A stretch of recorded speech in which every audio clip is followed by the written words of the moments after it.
ӯ ба ҳабси абад маҳкум шуд.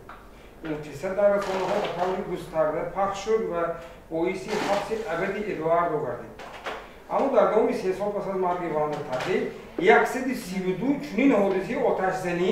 бо чунин усул сурат гирифт ва тақрибан нисфи ин ҳодисаҳо анҷом ёфтанд. журналистони Аргентина ин падидаро эффекти Ванда Таддей меноманд. инҷо диққат дар хотир доред ки бо баёни муфассал дар бораи худи ҳодиса ва тавсифи ҷузъиёти хушунати собит шуда воситаи ахбори omma ва блогерҳо метавонанд бевосита боиси такрори ин ҷиноятҳо шаванд ки инро эффекти Ванда Таддей мегӯянд. ин яке аз мисолҳо аст ки тренер Илҳомҷон Ҳошимов ба донишҷӯён ва кормандони воситаҳои ахбори omma ҳангоми гузарондани семинар нақл кард ва гуфт ки бояд қоидаҳои ахлоқии журналистика новобаста аз вазъият пурра риоя карда шавад. дар акси ҳол эҳтимолияти дигаргун тобиш хӯрдани мавзӯъ низ ба миён омаданаш мумкин аст. аз ин рӯ мутахассисон ба журналистони ҷавон ва донишҷӯён семинари дурӯза ташкил ва баргузор карданд. ҳадаф аз баргузории ин семинар пеш аз ҳама аз он иборат аст ки ба ҳамкасбони ҷавони мо фаҳмонида шавад ки сарчашмаи мушкилиҳои ҳуқуқие ки журналистҳо вақтҳои ахир зиёд рӯбарӯ мешаванд аз куҷо сарчашма мегирад. яъне дар баъзе ҳолатҳо мо худамон мусоидат мекунем барои пайдо шудани мушкилиҳои ҳуқуқӣ ва барои он ки анамин мушкилиҳо пеш навоянд мо бояд ки анамон меъёрҳои ахлоқи фаъолияти касбии худро риоя кунем, чун баъзе аз ана ҳамин меъёрҳо аллакай ба вуҷуд меоранд ва мо имрӯз ба бачаҳо намунаҳоям додем ки вайрон кардани ин меъёрҳо дар баъзе ҳолатҳо метавонад боис ба қонунвайронкуниҳо гардад ва яъне ки як нав муҷозоти ҳамкасбони моро таъмин кунад. ва институти худтанзимкунӣ ҳамин гуна институт аст ки аз як ҷониб масалан масъулияти ахлоқии журналистро зиёд мекунад, аз ҷониби дигар мустақилияти касбиро таъмин менамояд ба он хотир ки масалан мо худамон баъзе меъёрҳоро риоя карда исбот мекунем ки ҳеҷ гуна қонунро вайрон накарда фаъолиятҳои озодона ва мустақилона бурдан имкон дорад. ҳама якхела нест, яъне онҳое ҳам ҳастанд ки аллакай ба мавзӯъ ворид ҳастанд, онҳое ҳастанд ки умуман навроҳ ҳастанд дар журналистика ва онҳое ҳастанд ки масалан ҳамин тренингро гузаштанд, аммо бо иштироки масалан устодони дигар ва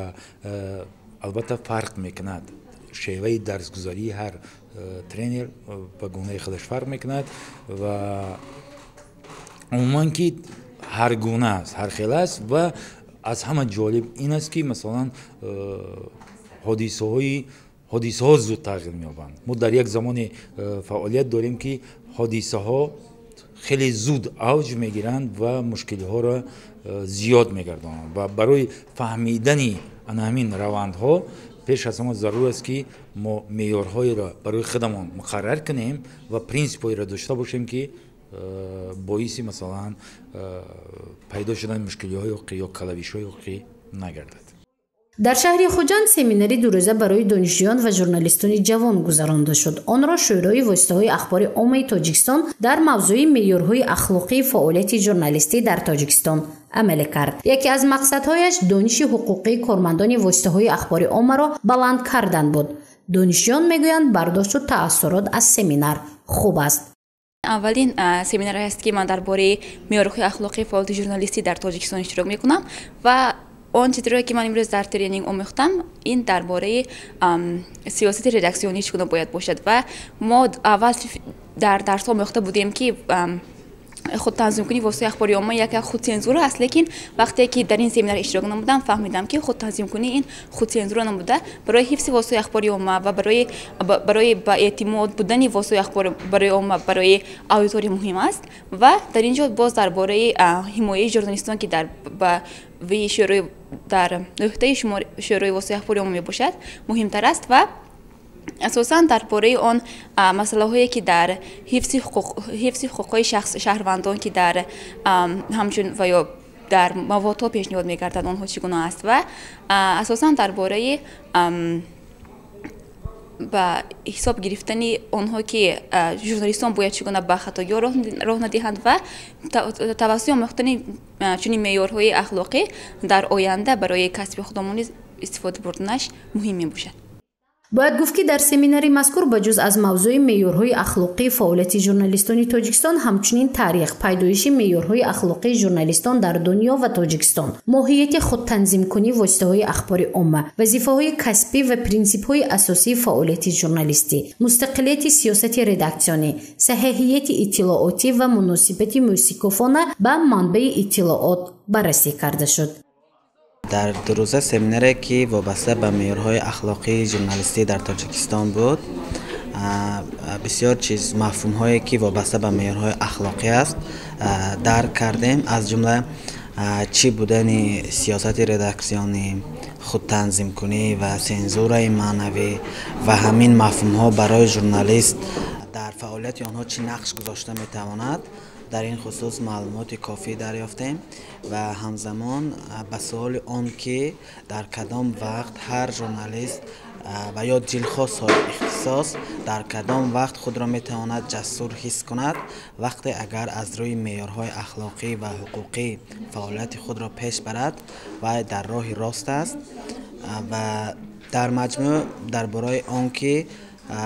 چگونه امروز نقض میشوند حقوق‌های انسان و در شبکه‌های اجتماعی بسیار وامیخوریم به این حالت‌ها و چگونه در این حالت‌ها باید ما عملکرد نشان دهیم، در این خصوص معلومات ضروری پیدا کردیم. در سمیناری مذکور ترینران هورینسا علیزاده، رجبی میرزا و الهام جان هاشمов اوید به احترام حیات شخصی و حقوق‌های دیگر انسان، احترام به اخلاق ملی و فرهنگ خلق‌های دیگر نیز درس گفتند. این موضوع از موضوع‌های بحث برانگیز سمیناری دو روزه بود که واسطه‌های اخباری عامه تاجیکستان تشکیل و برگزار کرد. مقصد اساسی بلند برداشتن دانش حقوقی کارمندان واسطه‌های اخباری عامه است. گزارش مفنوشکور و نسیم رحیمов برای برنامه اطلاعاتی خبر.